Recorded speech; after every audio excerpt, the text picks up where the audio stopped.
SBI contract workers union जो कि situ से संबंधित है उसकी ओर से ये प्रदर्शन कर रहे हैं हम डीजीएम कार्यालय एसबीआई कसुम्पटी शिमला में।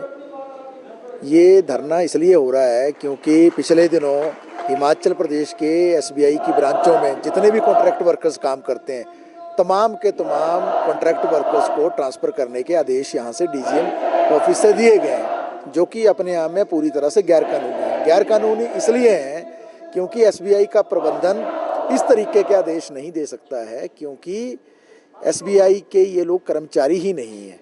अभी लेबर ऑफिस में जो पिछले 2 साल से समझौता वार्ता चल रही है उसमें बहुत सारे मुद्दे उठाए गए, जिसमें न्यूनतम वेतन का प्रश्न है, जिसमें ओवरटाइम के वेतन का प्रश्न है, जिसमें मेडिकल सुविधा का प्रश्न है, ईपीएफ का सुविधा का सवाल है, छुट्टियों का सवाल है उसमें, और उसके साथ बोनस का सवाल है, ग्रेच्युटी का सवाल है। बहुत सारे जो कानूनी रूप से जुड़े हुए मसले हैं वो हैं। अतिरिक्त कार्य का काम सवाल है।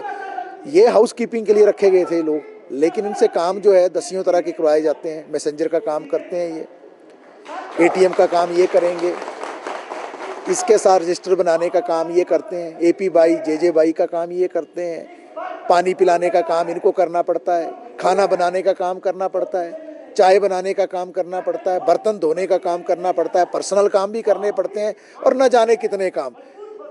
जब जो है सुबह ब्रांच खुलती है, सबसे पहले ब्रांच को खोलने वाले ये लोग हैं, शाम को बंद करने वाले ये लोग हैं।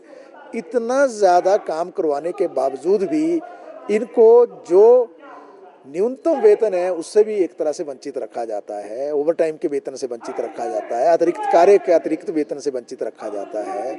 तो ये सारे सवाल जब उठे थे और लेबर ऑफिस में जो समझौता वार्ता चल रही थी, तो औद्योगिक विवाद अधिनियम अपने आप में इस बात पर रोक लगा देता है कि इस तरीके का समझौता वार्ता के दौरान ट्रांसफ़र करना गैरकानूनी है, जो एक मसला है, जो तो सेकेंडरी है। प्राइमरी मसला क्या है?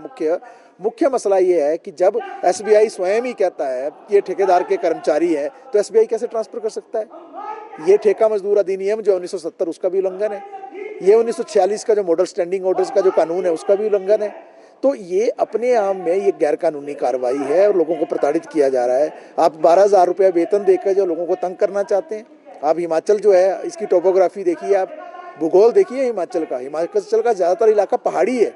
अगर एक मजदूर को ट्रांसफ़र करके दूसरी ब्रांच में जाना है तो कितने किलोमीटर जाएगा? इसका मतलब ये है कि वो अभी जो घर के पास काम कर रहा है, इतनी कम तनख्वाह में 12,000 रुपये में, वहाँ उसको क्वार्टर रखना है। 4-5 हज़ार से नीचे क्वार्टर मिलता नहीं है।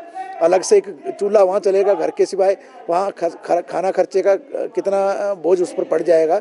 तो ये अपने आप में अव्यवहारिक निर्णय है, गैरकानूनी है। और ये जो तर्क दिया जा रहा है एसबीआई से कि ऑडिट ने हमको कहा है, हिंदुस्तान के अंदर चाहे लोकल ऑडिट डिपार्टमेंट है, चाहे एजी का ऑफिस है जो ऑडिट का काम करते हैं, ये कानून के बाहर कोई ऐसा फरमान नहीं सुना सकते हैं। अगर इन्होंने कह भी दिया तो क्या डीजीएम या एसबीआई के जो अधिकारी थे उनका काम नहीं था ये इस बात को चेक करना कि जो गैर कानूनी बात वो कह रहे हैं उसको वो फॉलो ना करें?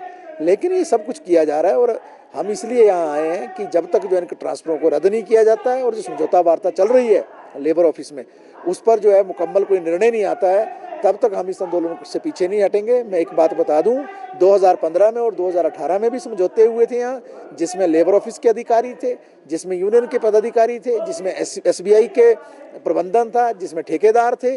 उन समझौतों में लिखित रूप में इन्होंने माना है किसी भी मजदूर को ट्रांसफ़र नहीं किया जाएगा, उसके बावजूद भी ये ट्रांसफ़र की जा रही है। तो ये पूरी तरह से गैरकानूनी कार्रवाई है। उसके खिलाफ ही आज जो हमने प्रदर्शन यहाँ कसुम्पटी में डीजीएम कार्यालय एसबीआई के बाहर किया है।